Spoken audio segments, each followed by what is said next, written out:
to look back at the last Forge FC contest. Simply stunning stuff! And finally, their goal! Here is Match and Review. My word, what a rocket! With Anthony Urciuoli on the Forge Audio Network.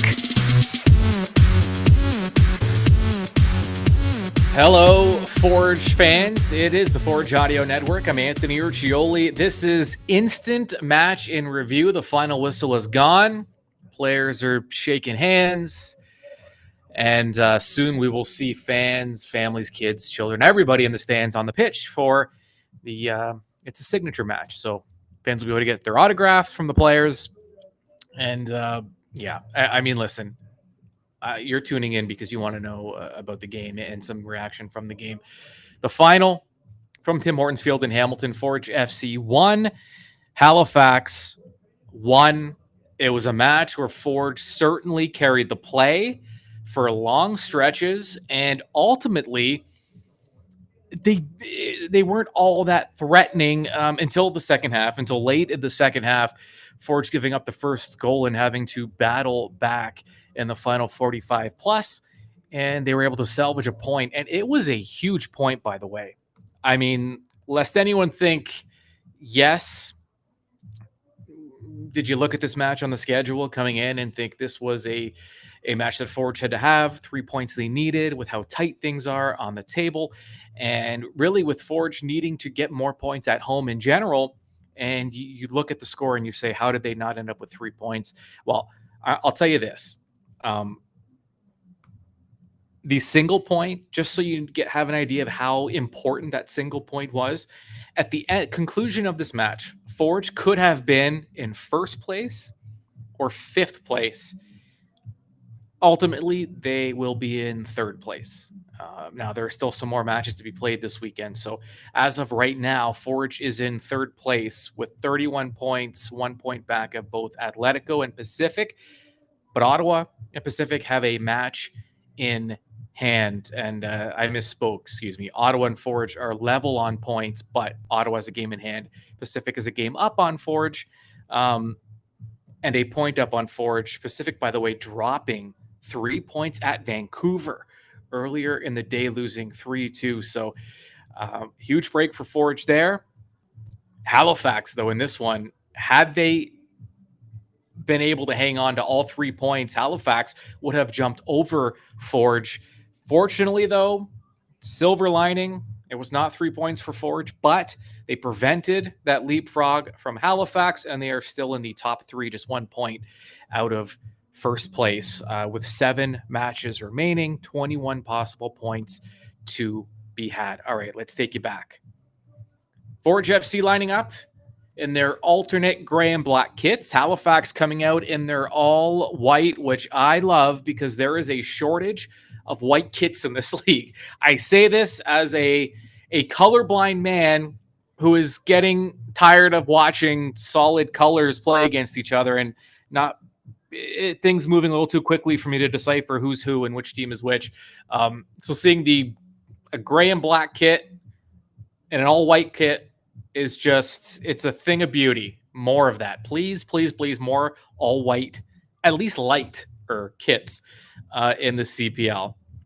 If they could just consult me and say, what do you want to see? What I'm asking for is the league to cater everything about the league to my liking. And I don't think that's a big ask. Forge came out with a bit of a new look. And we wondered coming into this match how things were going to look for Forge because Halifax does some unique things with some changes in their lineup. Forge came out, of course, Tristan Henry in goal, Malik Oloabi Bellawu, Mandrakar James, Dominic Samuel, and Ashton Yodi-Janssen on the back line. Hojab Rapport, Becker, and Kadeem Kane in the midfield. And then Benny Badibanga, Taron Campbell, and Kwesi Poku as the 3 forwards. This lineup, it was a 4-3-3, 4-2-3-1 type hybrid look. And, we talked about it going into this match. The left side of the Halifax attack, the build has gotten a lot of attention. With the conversion of Wesley Timoteo to left back And I mean, that has completely changed the way this club attacks and looks in terms of Halifax. So how would Forge respond? How would they counter that, trying to take away that left back who has been stirring a lot of that offense for Halifax? Well, perhaps the response was Kwesi Poku at right wing, almost a right wing back hybrid, given Poku's played fullback for this club in the past. Dominic Samuel in at right back, a natural center back, playing fullback, giving Forge an extra boost defensively. So, and then you look at the other side of the Forge lineup, Malika Wabi-Belawu in at left back. So another guy who's a natural center back. So Forge had 4 defenders that were at one point natural center backs.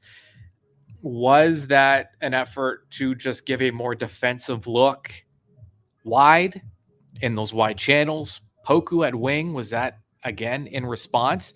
I'm reading between the lines here because I haven't actually heard from the coaches, but 2 defensive-minded fullbacks, a big left wing hybrid, and Poku who can close the gaps defensively. Certainly some lineup choices that would at least lend itself to the idea that Forge wanted to eliminate any of that big chance creation from the wide channels for Halifax. Kadeem Kane getting the start in the midfield with Becker and Hojab Rapport. Kane and Hojab Rapport, I have to check, but I believe that this is the first time the two have started a match together. Both are natural 6s for this club in the defensive midfield, so they're typically one replaces the other, but both on the field at the same time. Kane tonight playing that number 8 box-to-box role that Sissoko and Jensen typically fill. So Coach Bobby showing a lot of faith in his rookie midfielder. Also noteworthy, no Daniil Henry for Halifax. He started the match as a sub, the prized addition to the Wanderers backline. Some questions regarding Henry's fitness, probably why he hasn't started. He did see time in this match, so perhaps it is an issue of fitness. By the way, I can tell you, I saw Daniil Henry in person last year. He and Richie Larea, before the men's national team, took off for the Men's World Cup. Both of those 2 guys were at Tim Hortons Field during a Forge game. They did like a halftime. I interviewed them at halftime on the field. And even then, being next to him, Daniil Henry is a massive human being. I mean, up close, but even being up in the press box like I was during this match and looking down, I mean, he stands out. Like he looks like he maybe missed, like maybe he was here for Ticats practice and was got the wrong day or something. He is a big man. So he's a sight in person for sure. All right. First half, let's put it this way. 10 minutes in, Forge looked comfortable. They had 62% of the possession, 2 shots on target.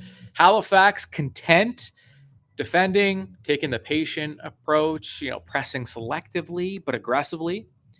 Forge certainly had some trouble with that high press tonight, hoping to catch Forge on the counter. 27 minutes in, a long ball from the Halifax midfield lands at the feet of Peruzza, who's standing in the area. He feels the jersey pull and hits the deck like he's supposed to. I know, but it is what it is. It's what you're supposed to do. That leads to a penalty.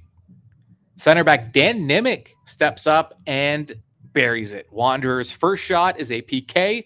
It's a goal. Forge did not like the call, by the way. In fact, James was booked after the fact. I don't believe it was for the foul. I believe it was for the protest to the official. But the defenders, listen, the defenders were put in a tough spot, and it just shouldn't have even come to that. It just shouldn't have even. Everything leading up to the PK just should not have happened. Way too easy for Halifax to deliver that ball and create an ISO situation inside the area. It doesn't matter who the center back is. You can't put him in that kind of position. And it led to a foul and a goal. The frustration mounted through the first half. Forge not able to get a whole lot going. They finished the half, though, with 60% of the possession. 26 dangerous attacks to Halifax's 10. But 0 shots on target in the opening 45+ for Forge, despite 4 attempts at the target. Final 45, and I gave you the stats. Those are your first half stats. Final 45 began with a substitution for Forge FC. Tristan Borges comes on. Kadeem Kane off with the change.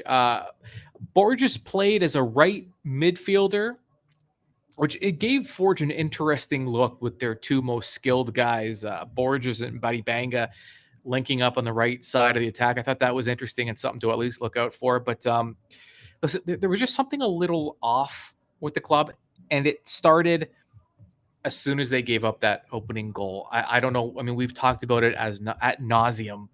The opening goal is so critically huge.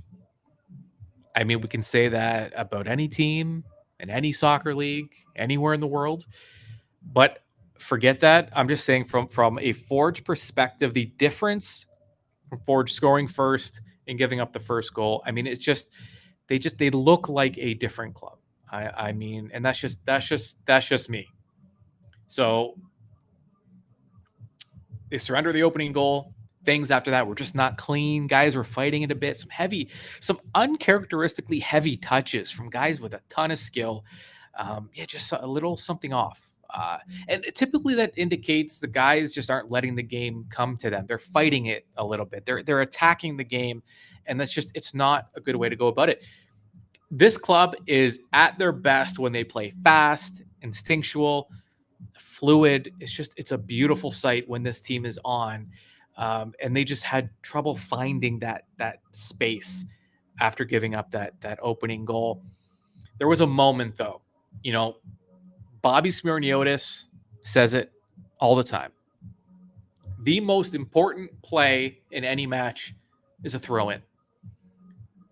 What he's trying to say is that the game can be broken down into these small moments. There's a butterfly effect. No matter how little the moment seems, these things contribute to the overall result typically. 57th minute, there was a moment where Mandrikar James was in another 1v1 situation with Peruzza. Remember, the two were going head-to-head on that play that led to a Peruzza penalty. This time, though, James played it perfectly. There was no panic. Not that there was a panic in the earlier moment, but in this one, though, he looked confident. He stayed with him. He out-muscled him. They kind of battled their way from the front of the net to the corner. That's how intense this battle was between the two.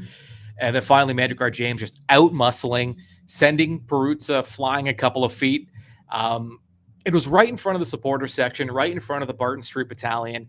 And James, for his effort, received a huge ovation. It got the crowd fired up. It got Forge fired up.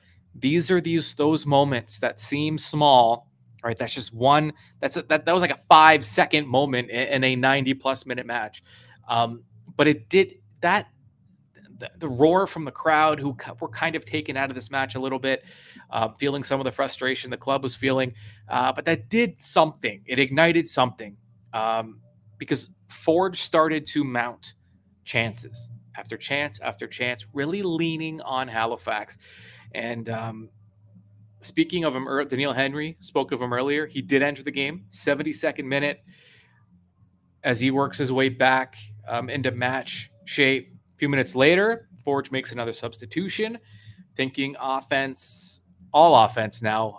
Malik Olawabi-Bellewu out, Wubens Pacias in. This gave Forge a dual attacker look, and that Betty Banga ended up moving to the left side. So you had Betty Banga on the left, Borges on the right, Pacias, Campbell up front. Then you had Becker as that number 10. So this club, Forge, everything short of the kitchen sink at this moment. Forge looking to at least get on the board here. And then 5 minutes after that sub, the 80th minute, Kyle Becker draws a foul a few yards outside the area. It was classic Kyle, just did everything right, forced Halifax into a bad position where they ended up having to foul. And so now the ball set up just a few yards outside the area to the right of the Halifax keeper, Filion. You had Becker and Betty Banga lining up Which one was going to take it? Well, it was Betty Banga, and it was the most perfect free kick you will ever see. He curled it into the near post, and Filion, the Halifax keeper, didn't even move. I mean, completely handcuffed by the movement on that ball, and we are all even. Benny, welcome to Tim Hortons Field. Welcome to Hamilton. What a great way to score your first ever CPL goal. I mean, that has to be, in terms of debut goals, I mean, that has to be up there with some of the better ones. And new life injected into Forge. Halifax now on their heels. Forge had their sights set on all 3 points. They had a few big chances, including a shot on target from inside the area from Borges. Ultimately, though, the final whistle goes, and this match ends with the clubs being level. 1-1 the final. And I talked about them earlier, but we will revisit them because the standings are very important this time of year. Forge with 7 matches remaining in the season. At the conclusion of this one, they find themselves in 3rd place with 31 points. They are level with Ottawa, who has a match in hand. So Ottawa's in 2nd, and Pacific in 1st place with 32 points, just one better than Ottawa and Forge, and Pacific losing at Vancouver earlier in the day. So a break for both Forge and Ottawa. They're in 3rd place. They're a point out of 1st. Still, certainly some positives. This was a match. This isn't I think the result, again, was disappointing. It's back-to-back draws at home, a place where Forge really want to start picking up 3 points. But okay, they salvage a point. The real issue here isn't necessarily the clubs ahead of Forge. It's the one directly behind them specifically. Cavalry, they're just 1 point back of Forge, and they have 2 matches in hand. And Halifax, they're stuck on 29 points. They're in 5th place. Not stuck. They earned a point tonight.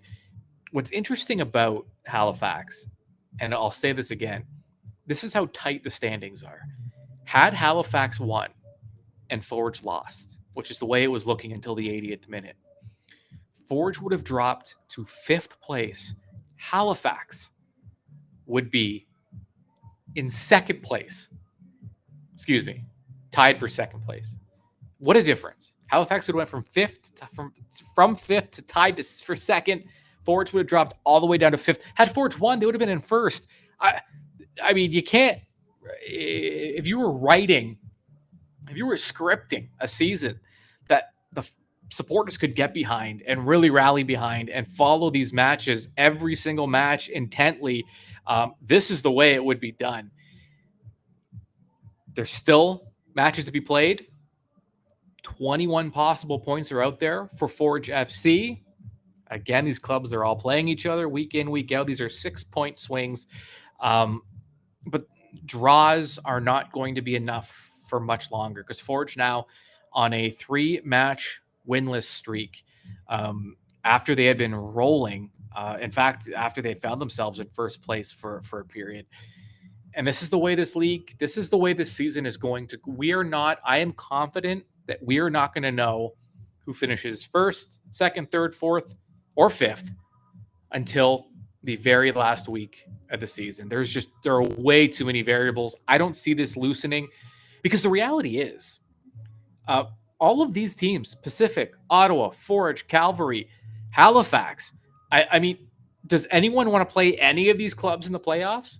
It is going to be tough sledding going forward and going into the postseason. Let's revisit the 3 keys laid out before the match. Key number 1, get it right. Halifax had reinvented the left side of their build and attack with Wesley Timoteo, normally an attacker, a guy who's been a 10, now playing left back, and he added a new kind of element to Halifax and a new layer to their attack.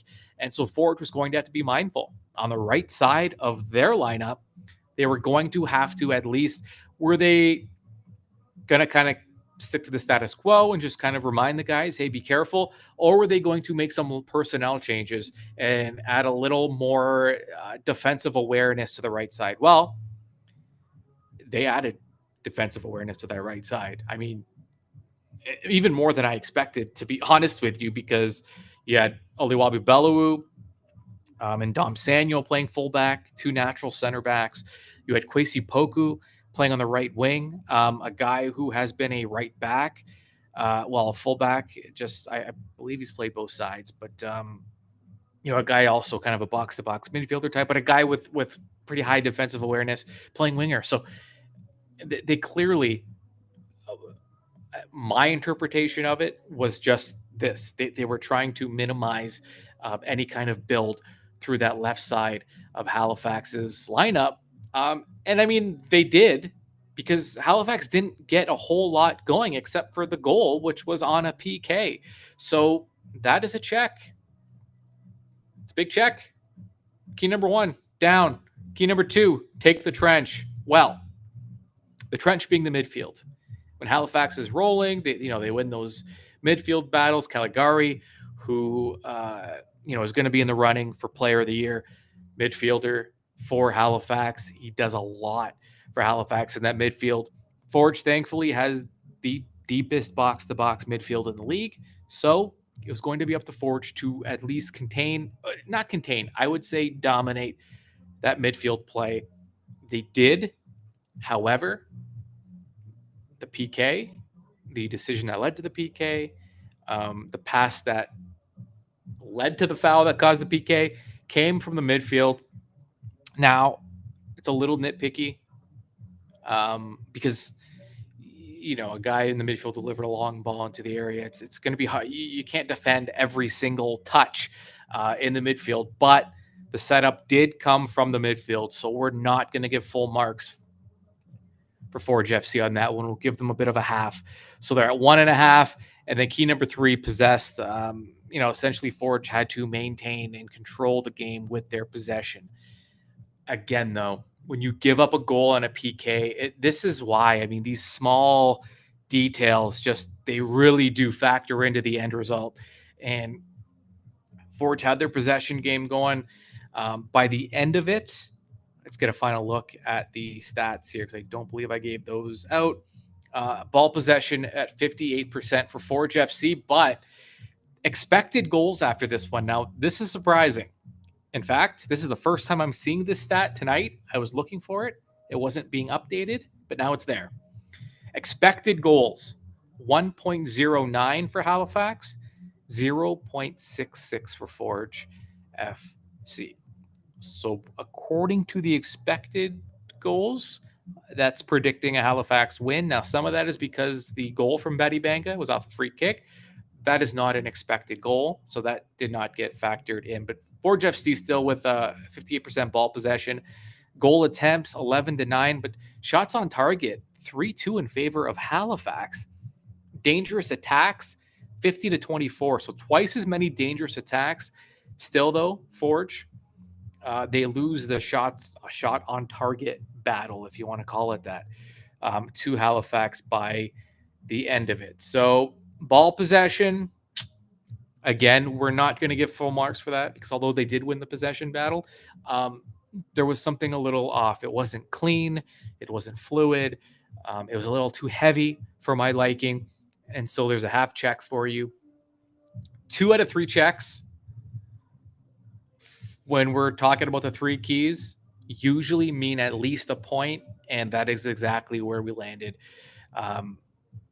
1 point for Forge FC. Coming up next, a huge one. A game in which first place will be hanging in the balance potentially. Forge heading to our nation's capital to take on Atletico Ottawa, Saturday night, 7 o'clock, TD Place Stadium. Ottawa Forge level on points right now, sitting in second place. Atletico, though, with a match in hand. This is a huge one.